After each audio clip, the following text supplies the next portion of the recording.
Well, hello, everybody. I am Kelly. Some of you know me as the Angel Lady, and I am having the pleasure of being here today with Heather Ensworth, who I have been following her work for some time now. And I just find that when she speaks, it's very authentic and there's a soothingness and calmness to your frequency. And I just enjoy listening to you. And often, when listening to you in an interview or on your channel, I recognize that the information that I'm receiving from Archangel Raphael seems to be very much in alignment, and we're on kind of a similar trajectory there. And so I thought it would be fun to collaborate and connect. And so, welcome. Thank you, Kelly. I'm very honored to be in this conversation with you. And I've had the same experience of hearing so much of what's coming through you and how it's really resonating with what I'm getting about these shifts that we're in astrologically and energetically. So I'm very glad to be in this conversation with you. Well, thank you. One of the things that you often talk about is the end of the Kali Yuga cycle, and you pinpoint it, which I find super interesting. And mentioned that on March 20th, which is also the time of the spring equinox, right before that, I was traveling across Mexico from, the Tulum area to Palenque, all the way to the Baja, and visiting many sacred temples. And they were showing me energetically the ancestors, the indigenous ones, but also Raphael and the star beings, that we were coming to a choice point right around that time, which was of March 20th, 21st at the equinox. And that we were moving into a choice between an organic and an artificial timeline. And that is when I did a transmission of the choice point light code. And when I began the transmissions to come through, which occurred about over a 3-week period, they were very clear that that was like a definitive choice point and end to a cycle in that moment, which was unusual because usually things are very like, and I've heard you reference the same time period. And so I just find that interesting. So share with me your understanding of the completion of that very long cycle. It is amazing that synchronicity. And part of what I think is so profound, and that date of March 20th comes from the research that Bibhu Dev Misra did on the Yuga cycle. And I really respect his work. But he and I track these shifts. He's looking at the Hindu Yuga cycle. I've been really looking at the precessional cycle, and they're essentially the same cycle with a different bit of a different understanding. But it is profound that we, in that precessional cycle, are not only shifting out of the age of Pisces into this new age, the age of Aquarius, but we are at the ending of a 24,000 year precessional cycle and the beginning of a new one.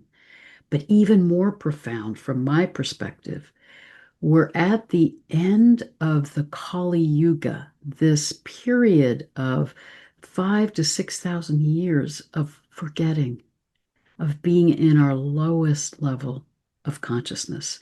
And that's what ended March 20th, 2025. So we are out of that period of really losing that remembrance of who we are, why we're here, how we're connected with the consciousness of all that is. And we have this opportunity now to wake up and to move into higher consciousness. But I very much think it is a choice point, and that part of the turmoil that we're seeing on the planet right now is that so many are awakening and feeling the accelerated shift that we're in, but some are really clinging to those paradigms of the past and trying to hang on to that period of the Kali Yuga, but it's over. It's really deconstructing. Yeah, we really kind of hit rock bottom in a sense. We descended, right? And fragmented, as Raphael's saying, the source fragmented into all these pieces and it fragmented out as far as it could go to experience this deep sense of individualization and also separateness and polarization. But with that, there was so much learning, so much beauty too. But now we're taking in that in-breath and we're reunifying, we're coming back together. And in the coming back together and unifying and coming back into love, the veils are thinning, our amnesia is dropping away, and our ability to see clearer behind the veil, behind the scenes, whether it be in something in our society or something that's being told to us, we're questioning things more. I'm wondering more, right? And we're attuning more, feeling more other realities, other timelines, other energies, and not necessarily poo-pooing our own intuitive senses and feelings where in more of a patriarchal society, it was so squashed, so frowned upon. And we're resurfacing into this sense of authenticity and permission to be who we are and remember who we are. And so it's a really exciting time, but at the same time, it's challenging because I find, even on a personal level, that everything that we knew to be a certain way or to be clear or be true of how things should be or they were has been shaken. Our core has been shaken. And so we have to look at things through a new lens, and sometimes that means letting go of what's comfortable and what's familiar in our mindset, in our thinking, to open up to something new. And as you were saying, people are grasping perhaps to the old because they want to keep what they know that's familiar, but the cycle is shifting and the energy's changing regardless if they grasp or not. So the quicker people can let go and move with the flow of this ascendant energy toward a higher state of union and love, the easier it's going to be for all of us, I think. Oh, that's beautifully said. And I do think as Uranus moved into Gemini this month, and Uranus is that planetary energy that cuts through illusion. Mhm. It's allowing us to see more and more the truth of what's going on in our world. But also, Uranus guides us back into a connection with divine mind. We're awakening to see that we've been living in a kind of illusion, that illusion of separation, that illusion of polarization, and the illusion of our sense of our human history. I think part of what is confusing is that we've lived in these certain paradigms, this patriarchal paradigm, for over 5,000 years now. And to let that go means to open up to a whole different way of seeing ourselves, seeing reality. But it's really giving us the opportunity to remember that we have been in this cycle of ascending and descending consciousness, that this last 5 to 6,000 years has been our lowest level of consciousness. So we have this chance, as you said, to open up to all these other ways of knowing, to remember our psychic abilities, our ability to be telepathic, clairvoyant, clairsentience, to open up to these ways of knowing and being that we knew in the past. But part of, I think, what's hard is we have this modern notion of history Mhm. with this kind of linear trajectory from 6,000 years ago. We started our modern civilization and we've been on this path of progression. And it's actually not true. No. And we're learning through so much that the timeline of our history that we are so attached to as being a certain way, the more that they uncover places like Göbekli Tepe as an example, and the more research is done, the more recognition that the timeline that we've all adhered to be true, like so many things that we've thought to be true, really aren't. And yet at the same time, uh, there is this clinging or wanting to hold on to, no, we know it's this way, so we only want to see the science or what shows us and what tells us it is the way we think it is. And sometimes even a hiding of what's being discovered, of fear that that will shatter our paradigm and force us to have a different way of perceiving our entire world and reality and our origin. And it's really interesting to watch, and it feels like from your mentioning this astrological shift coming into opening up spaces for us to see more deeply things that are hidden.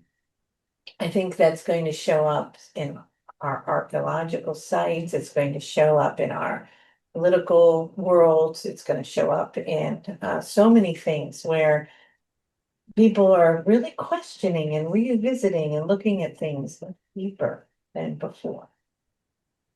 I think that's very true. And I think it is hard for many people to be letting go of this system that we've known for the last 5,000 years. And I think there are others that are clinging to that power over. Mm, And so are not wanting us to wake up and see the full reality. But I think, as you said, as we do begin to, the veils between the worlds are thin right now. We are being invited to expand our consciousness and to remember who we truly are and to come back to our hearts. And then it opens us up to this unity consciousness, as you described it, and love and remembrance that we're part of the oneness of all that is. So it opens us up to joy. It opens us up to this spiritual expansion. So I think we are allowing ourselves to go through this death rebirth into a mm, new way of being. yeah, Transition can be painful. it can. And I think for a lot of people, some of them are going through truly a dark night of the soul. And honest, in some ways, collectively, we are. It's this huge transition. But what I notice is that, you know, as just an example, in the work that I've done now for whatever, 37 years, it's only been recently that I'd be at a normal cocktail party and people would say, "What do you do?" And I would, instead of couching it and framing it in some way that's more, acceptable to the norm, I just tell people. And I think that is that in general, people perhaps are coming more into feeling free to say, oh, I'm having these experiences where the trees are kind of communing to me, or I had this telepathic experience happen, or my loved one came to me as a butterfly, or without being seen necessarily as crazy. And that people are feeling freer to share experiences that aren't so linear, so placed in the normal constructs that we have all decided and collectively agreed of how things should be, and opening up more. And I think in doing that, it gives more of us permission to be true to who we are and to recognize there's so much going on that behind the scenes that we can't always see. And then when people feel comfortable with that, I feel that it also helps to thin the veil more. It opens, in a sense, as Raphael would say, the aperture and the space or the portal between worlds, to allow these gifts that are within us, that are part of our innate birthright, to kind of have the freedom to feel that they can be shared or explored more. And then as more of us have these experiences and we feel comfortable sharing them, then more people share them. And it starts to move into the quantum field. And it then becomes the next norm. And it's not seen necessarily so much the way it used to be. And it helps us evolve and move forward. And so I just want to encourage people maybe who are listening to this who feel ostracized or have experiences or don't feel they can share them with family and friends, Even things like astrology back in the day was not seen, right? It was pretty off the beaten path. Um, to share, because you'd be surprised that so many more people now are ready and open than ever before. And I think the more we talk about it and open about it, the more it becomes alive. That's so well said. And I also think, and I talk with my community about this a lot, that as we awaken and as we hold those energies of love and higher consciousness, we are emanating that into the morphogenic field, into the collective consciousness, which supports other people in awakening. And it's in some ways one of the highest forms of social activism right now. Because Yeah. the Peruvian shamans would say that if there's even a minority of us that get to that level of awakening, the world will shift in the blink of an eye. Hmm. So I think that's what so many of us are trying to support is that transition. And I agree with you. People are awakening. It's happening in a very rapid way. I've been doing astrological readings now for over 30 years. And it used to be, well, first of all, starting as a clinical psychologist, starting to do astrology, that was a transition that many people had a hard time accepting. But then, even within astrology, one of the ways that I've been trained is in evolutionary astrology, which is looking at our soul's journey and what we've brought in from past lives, what are some of the issues we're still trying to work through in this lifetime. But it's really holding that awareness that we're soul selves having a human experience through many incarnations. And it used to be I could sometimes begin to open that up with people, but many people had a hard time with that notion of past lives and living through multiple incarnations. Now I never do a reading without talking about that, without that being the foundation of the reading. And it's remarkable to me, everyone is open to that and beginning to awaken to that awareness that we are infinite beings. And the more I think we can claim that awareness that we're soul selves, part of the infinity of cosmic consciousness, here to be in this experience, to grow and evolve, then it helps us not be afraid, not be so frightened by the shifts that we're in, Mhm. and be more able to really see the larger vision of what's unfolding for us individually and collectively in this really powerful time. Yeah, absolutely. I love that. And really just staying in the knowing of our divinity and how truly masterful and powerful we are, and the real capacity that we have that, in a sense, have lost sight of. And as we come into that real aspect of who we are, like in the fullest self, I have seen on a personal level that a huge quantum leap in my capacity for creating, bringing things quickly into reality, healing things in my body, moving much faster than perhaps in the past. The ability to have dialogue and communication with people or family members without it being explosive, like real day-to-day things.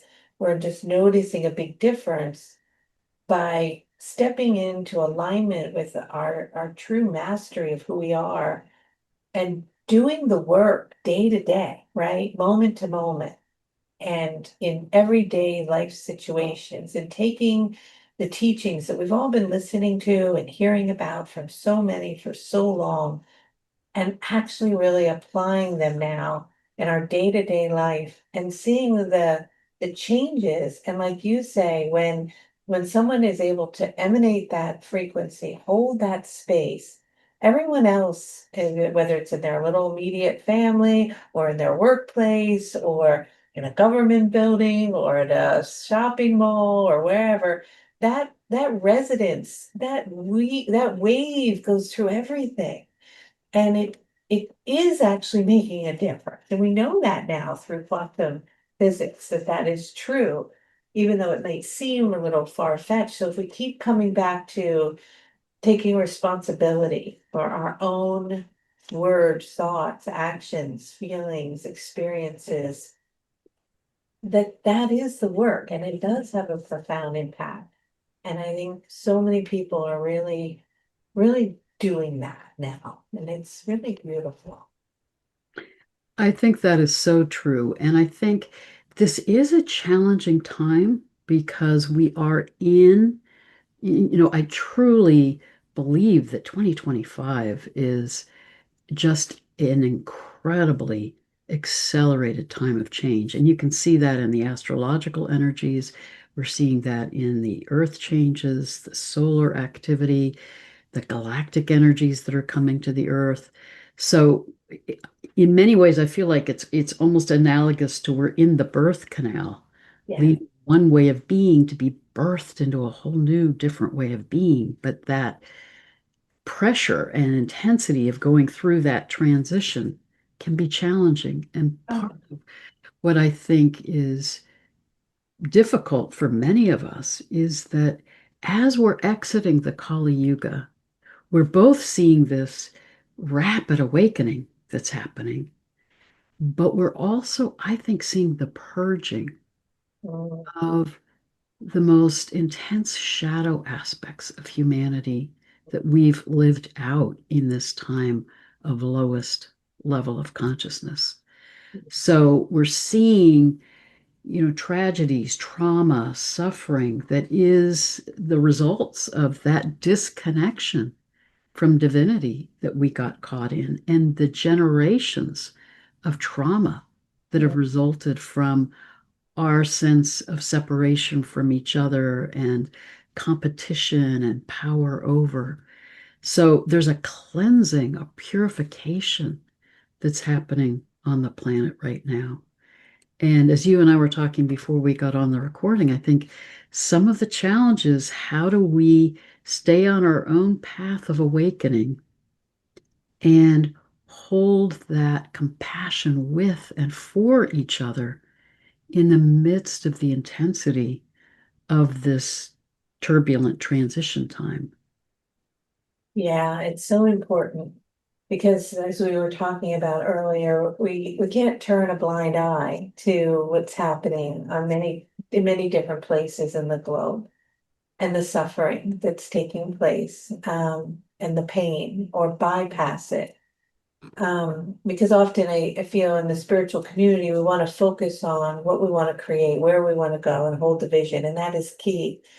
But simultaneously, as the Kali Yuga cycle is coming to a close, like you're saying, these denser, more polarized, darker, intense energies that are ancestral, that are tribal, that are deep in on a cellular memory, that have been repeated cycles over and over and over and over again, are kind of coming up to the surface in a way in which they're so intense that everyone globally is aware and attuning to it. And because of our technology and the capacity to be aware of so many things simultaneously, it's an opportunity to be like, how can we support the final purging of that, the clearing of that ancestral trauma, the cellular memory within the body of us as a collective consciousness, because it may be in the pocket of, Raphael talks about us going through this, like you're saying, this birthing process. And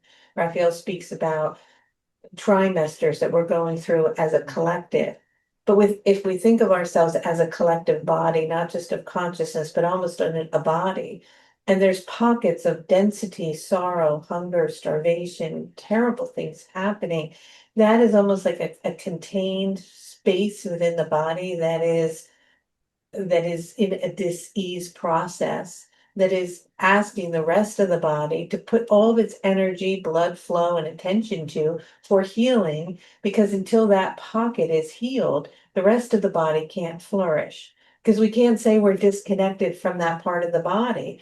And if you have a tumor growth in one area and the rest of the body is healthy, you just don't say, oh, the whole body's healthy. Yeah, you focus on the healthy part, but you have to address, can't bypass this and ask, why is it surfacing? What does it have to teach me? Why is this disease coming up?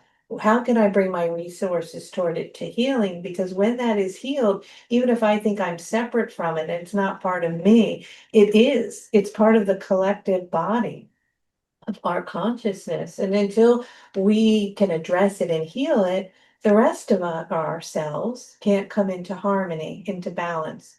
And so it feels really important that we don't spotlight it in just like a disease where you don't want to put all of your attention and dwell on it and make it bigger, but you want to acknowledge it. You want to know what the root cause of the disease is, why it showed up, what the lessons are, and what it is asking from the rest of the body to come back into balance.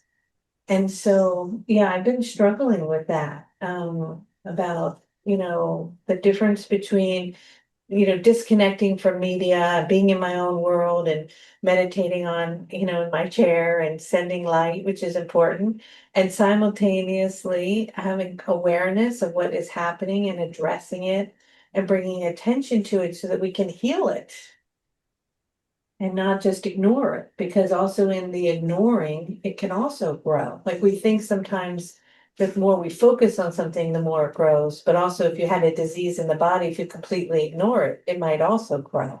So where is that balance, right?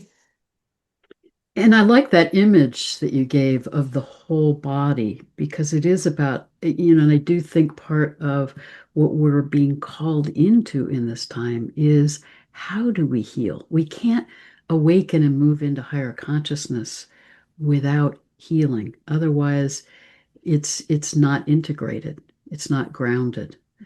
So I think that part of what we can do is I really loved what you said earlier that we each have to take our own responsibility for our lives and what we're called by spirit to do, what's ours to do. And I also think that we're each being called in this time to do the healing work that we need to do. We all carry our own traumas. We all carry the ancestral trauma of our family lineages. We all carry our incarnational trauma.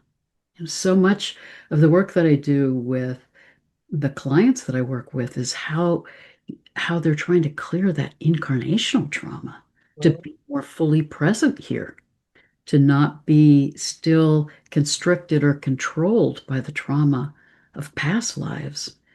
And I think the more that we're each healing, the more we're coming back into harmony, coming back into balance, then we're emanating that into the collective and we're supporting the collective and coming back into harmony and balance because we are needing to heal this lineage of trauma.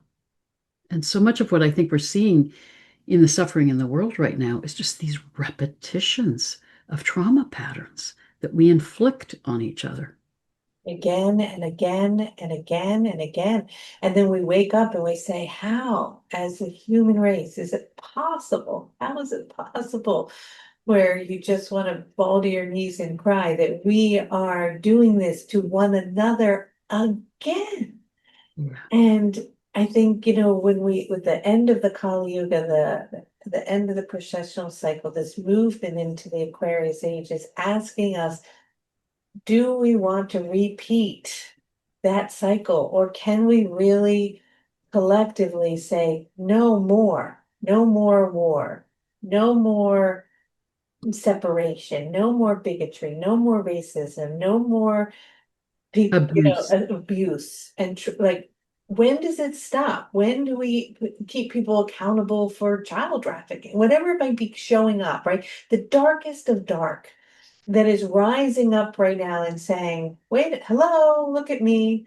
And we don't want to look at it, but we have to face part of those parts of our human collective within our own collective body and say, okay, enough is enough. Where do we heal, and then people might feel a sense of hopelessness, but like you're saying, Heather, it comes back to where in you is that still residing? And can you dig that up in you and bring awareness and do the work to heal it? Because you are that cell in that collective body. And when that cell is singing and cleared of its trauma, it affects all the others and it brings up the immune system of the collective body. I don't know why I'm bringing it to this idea, but right, in order for the life force energy in the body to do what it needs to do to heal perhaps the pockets that are denser or in this moment don't have the luxury.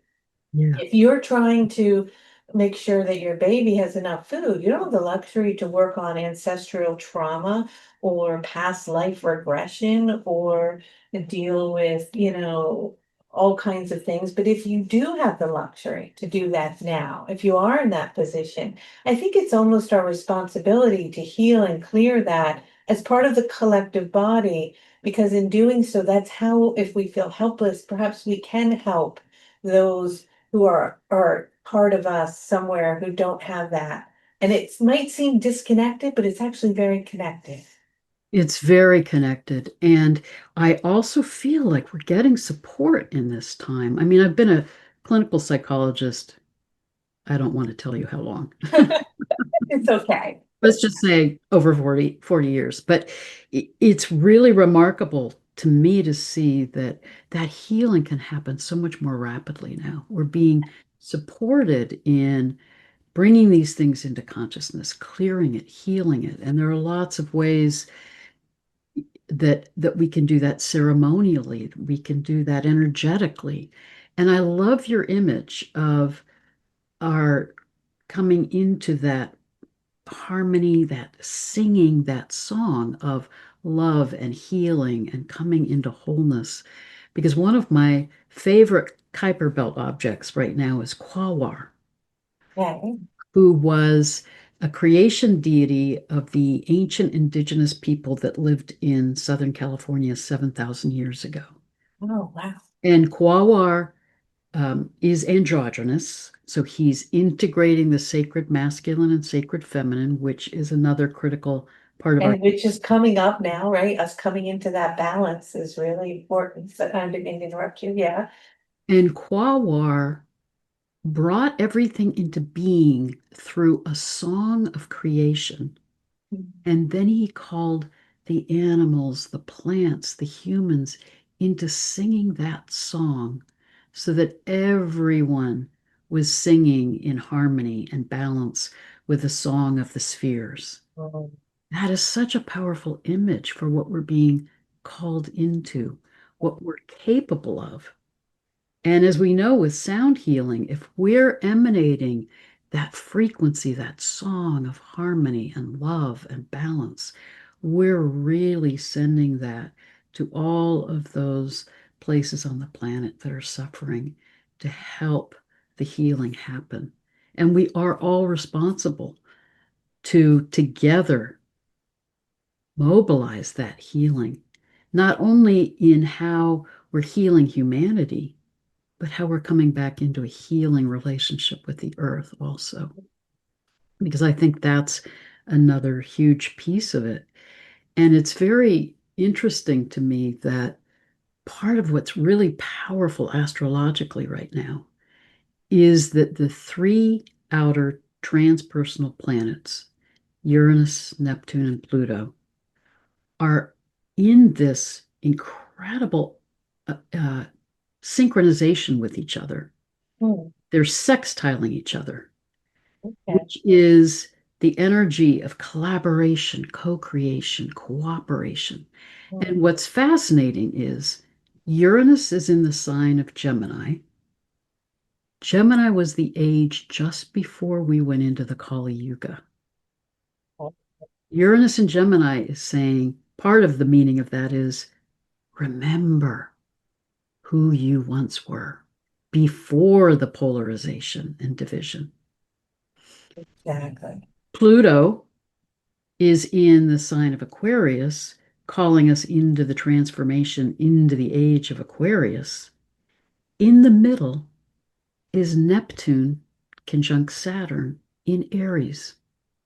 The age of Aries was the lowest point in the Kali Yuga. And Neptune is saying, dissolve those out of balance patterns. And Saturn is saying, move into a new form.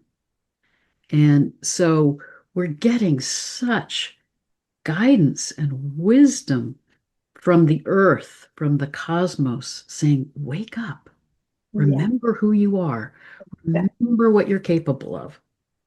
So much support, right, coming in from, recently, as we were talking about the end of the Kali Yuga, where I was working with this white galactic horse, and Kalki came in on the horse, who is this, Indian god that ushers in the new yuga. And it was opening up space all the way into the galactic core, and the star beings were coming. And now they're bringing me down into the crystal core, and the earth beings are coming. And I know you were just speaking, I don't remember his name, but recently, the beautiful man from Hawaii, about the fern, Yoni, and how the ferns are giving off some spores, or showing us that we are on the precipice of something new, and potentially a catastrophic repeat of a cycle, but perhaps a birth of something, right? And so the elements, the ferns, the trees, the beings in the earth, the energies that we've ignored, the walking through the coastal rocks of Maine, and the dragons kind of appearing as faces, and feeling things, the fairies coming back alive in the places in the Celtic worlds in Ireland. I feel like that whole life is coming back online, or maybe it's always been online, but we're tuning now to it because our consciousness is shifting, and also our access to the galactics, the star beings, the star families, the origin of perhaps places and planets we've lived in lifetimes are also coming back on. And what they're showing me is that we are unifying all of those energies, that as we are ascending, they are ascending. So we talk about our collective consciousness, the human body, and an energy that perhaps is dense, that needs to come into balance for the whole. As we're coming into balance, they're coming into balance. They're ascending. The elements are ascending with Veda Austin's work, that the water consciousness is becoming more clear to us, a communicative, right? So all these energies from as above, so below, within the sphere of all life forms, are all together along with us and Mother Gaia, ascending into this higher state of consciousness. And we have this support, like you're saying, from the stars, from the beings in the earth, from we're doing this together, from the animal kingdom, right? Well, and I think part of what you're saying is when we remember that we are all part of the oneness, we're not Yeah, just thinking about that as humanity, then we're thinking about that galactically. We exactly. live in this sea of cosmic consciousness of love and wisdom, and we're each a fractal expression of that. And as we really remember that, and we're in this ascension process, it's happening throughout the cosmos. Exactly. So Yes. it's really beautiful. And I do feel like we are being so lovingly supported and guided, like you Mm. said, by all these earth energies and the animals and plants and elemental beings and the inner earth beings and the galactic beings. But there are times where I think the universe is just so kind. Do you Mm. remember that comet that came and hovered for 2 weeks in October and was seen both in the southern hemisphere and then the northern hemisphere? Atlas comet. Yes, the go on, yeah. I looked up where it was in the sky, and it was hovering right in front of the stars of the constellation Ophiuchus, the Mm. great healer. The surface planet, right? The serpent bearer who integrates the energies of the sacred masculine and sacred feminine, Mm. helps us heal and come into wholeness. And I'm thinking, this could not be, this is like a neon light in the sky. Like saying, look at me, look at Well, me. wake up, heal, It does, and back. the Kundalini comes from that energy too, right? That's that whole life force energy of the merging of the masculine, feminine rising up. And isn't that the constellation that we kind of forget about? Like the 13th one that nobody talks about? What?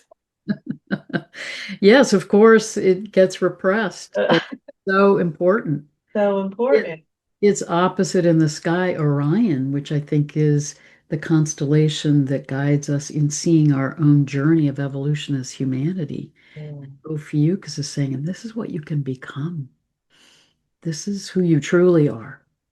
Yeah, I just love that. I love how they're supporting us and sending us messages and hints. We're not always getting it because we're looking down on our phone or whatever we're doing, we forget. But they are so present and so available.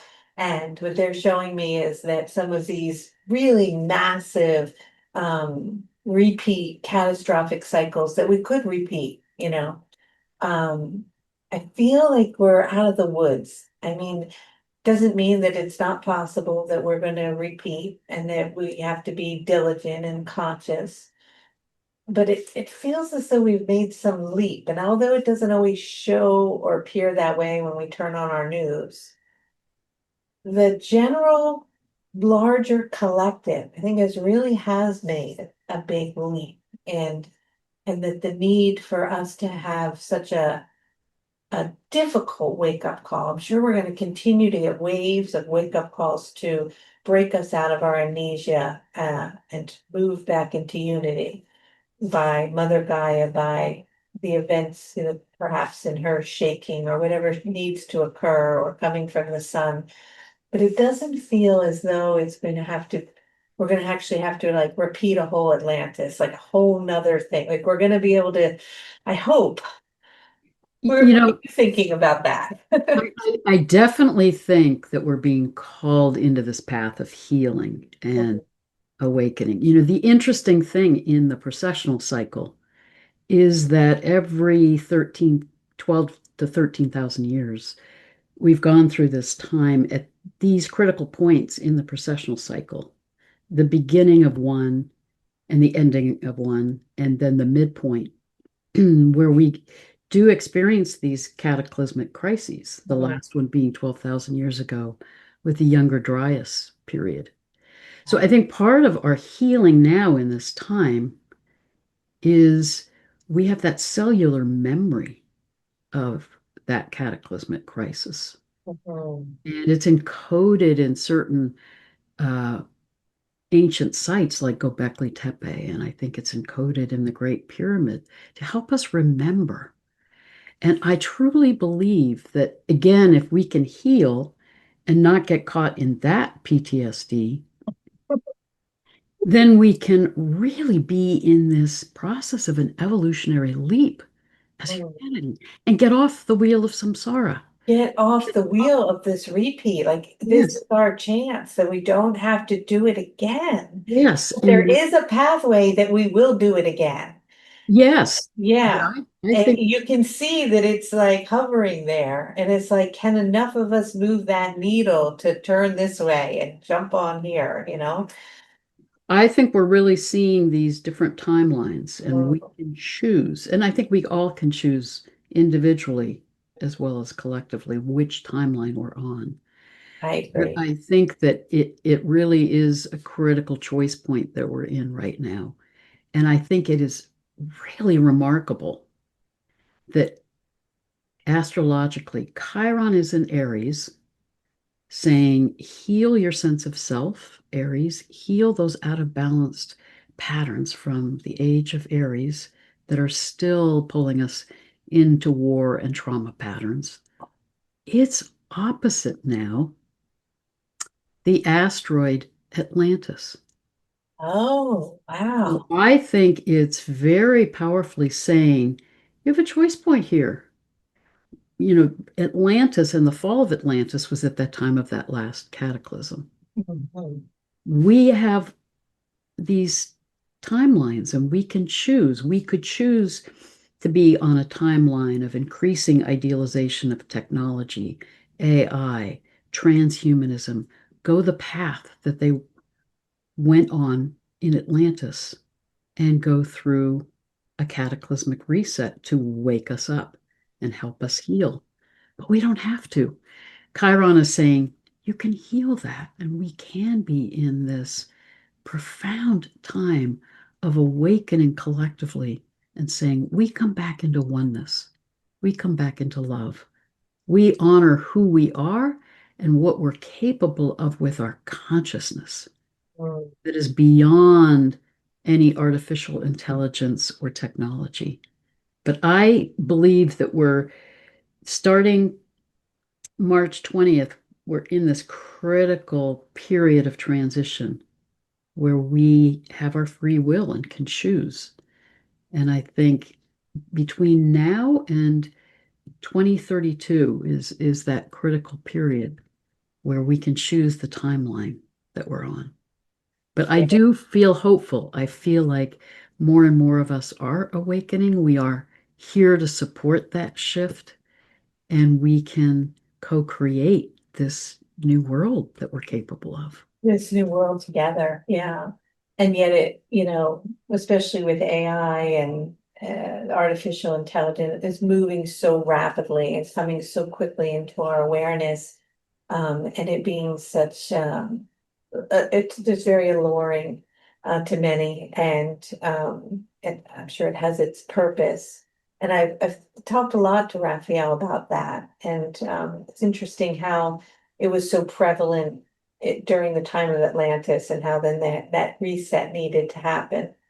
And I'm really wondering, I mean, I guess I'll just say something that's been coming in for me. It's a little bit hard for people perhaps to grasp, but even the Lemurian and Atlantean energy, and the trauma that was stored, it feels that on an energetic level, some of that energy that carried the predate of the catastrophic event that was holding a much higher frequency is embedded and held almost within codes and in spaces in our earth, that is bubbling up and being handed off to us, to be entered like as libraries of information within our biology, so that we become the living library of the codes of information during the times of Atlantis and Lemuria prior to their choice point of the catastrophic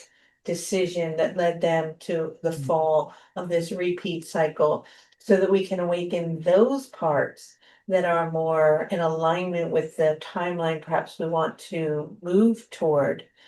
And so, as I received these codes, I was working with the galactic ones, and now they're taking me into inner Earth, and they're actually guiding me, interestingly enough, to Mount Shasta to go into that space that's very potent there, right? But normally that's where a lot of ascended masters are, which is a very masculine energy. And they're saying, no, you're going to go deeper than that, into the core, into the womb, further down, where the codes of the original teachings and libraries of very feminine energies are holding a space for the potential for the earth to awaken into unity consciousness, and to carry those codes within our own biology, so that we are in this process of metamorphosis and shift in our evolution without the need to repeat the cycles of the past. And I'm just like, okay, all right, I get that. And so we're going to do this in this teaching I have coming up in a few weeks, and go deep into that place and receive these upgrades. And it's just really interesting to me that, we have this decision to make as a collective, especially around, um, AI. And and I asked Raphael, because I know there's some things out there where people are saying that the AI, is channeling, or it's tapping into the quantum field of, of all information. And perhaps there is some, sea or soup of consciousness that it may have access to by the information that was input. But when it comes through something artificial. It comes through something mechanical. It's not coming through the biology of a human. And so it's not carrying the same frequency. It's not carrying the history. It's not carrying the codes and the remembering. It's carrying, and so it's lacking heart coherence. Yeah. It's intellectual, and it may be able to convince you that what it's saying is beautifully spiritual and poetically written, and maybe it is tapping into collective consciousness and sharing a stream of information, but the mechanism in which it's streaming through is mechanistic. Yes. And because of that, to me, it's dangerous in a sense that it's leading us away from our own biological evolutionary process. And so I think it's really important that we see it as a tool, but that it's not interfaced with our biology. And that may be controversial to say, but I feel strongly about that. And I received that information very clearly from Raphael, that that is one of the things that would lead us to that repeat cycle that you're I talking about. I fully agree. I fully agree. And, I think one way to hold it is that I sometimes think of the internet and AI as the training wheels that are Yes, helping us remember the capacity of our consciousness definitely. and that we have this ability to be telepathic again. We have this ability to tap in when, David Clements talks beautifully about how when we connect to our hearts, we connect to that infinite source portal that allows us to download information from anywhere in the cosmos. We have that capacity within us that's beyond our wildest imagination and beyond any technology that we could invent. And I Yeah. think that technology would ultimately restrict us, Mhm. constrict us, and lead us into a timeline that is the shadow aspect of the age of Aquarius, which is idealization of technology and our own intellect, as opposed to remembering the capacity of our consciousness and how it is really through our hearts that we tap into that unity consciousness and tap into those higher ways of knowing. It's when we get caught in our minds, we stay in the realm of duality and in that illusion of separation and forget the capacity that we have within us when we're aligned with our hearts to be a part of the oneness of all that is and to tap into those higher ways of knowing. Those psychic gifts are opening up for all of us now. And we really need to honor and remember what we're capable of. And I think those ancient cultures were trying to leave us messages. I love how you talk about the coding. And I also see, like in Göbekli Tepe, they were clearly giving us messages for this time to say, Under- remember, this is a choice point. Remember and Remember first. know what you're capable of.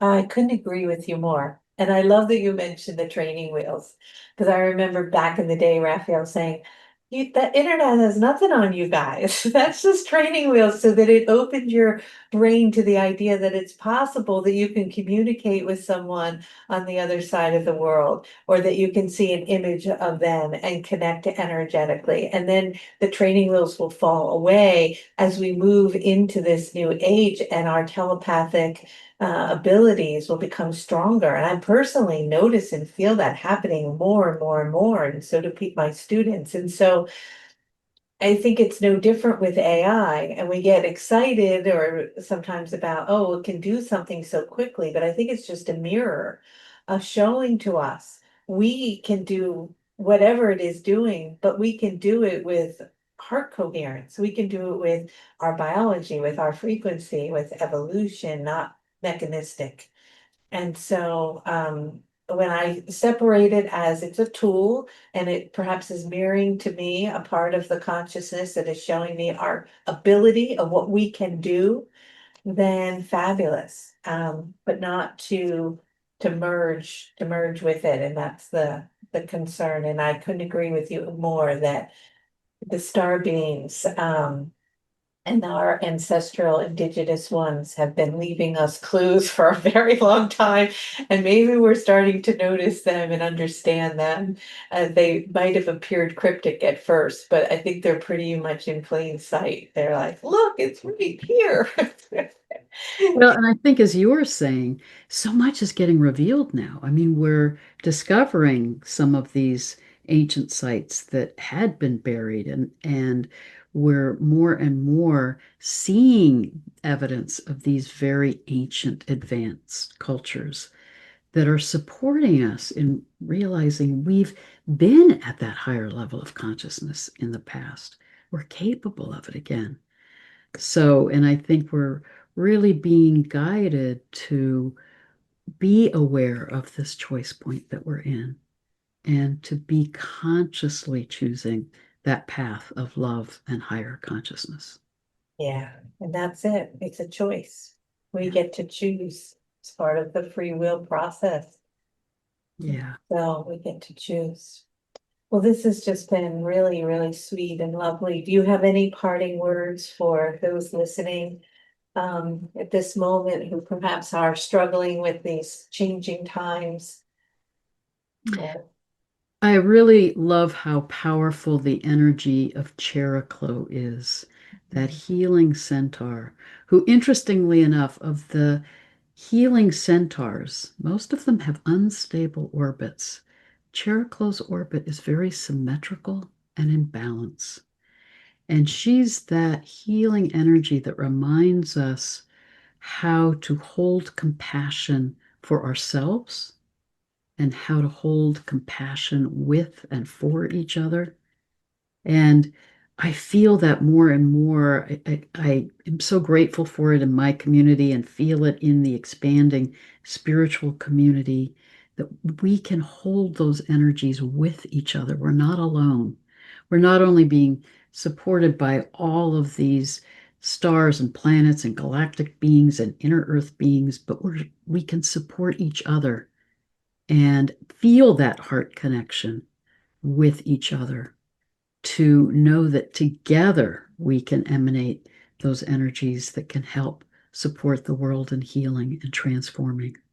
Mm, thank you, Heather. That's such a beautiful reminder. And more than ever, I think it's so important for people to gather in community and spiritual connection and to collaborate and to dance and sing together under the moon or to have be on a Zoom call in whatever community they're in or whatever way they can do it, but to reconnect and weave together in a bringing our hearts together and in a state of love. So thank you so much for this.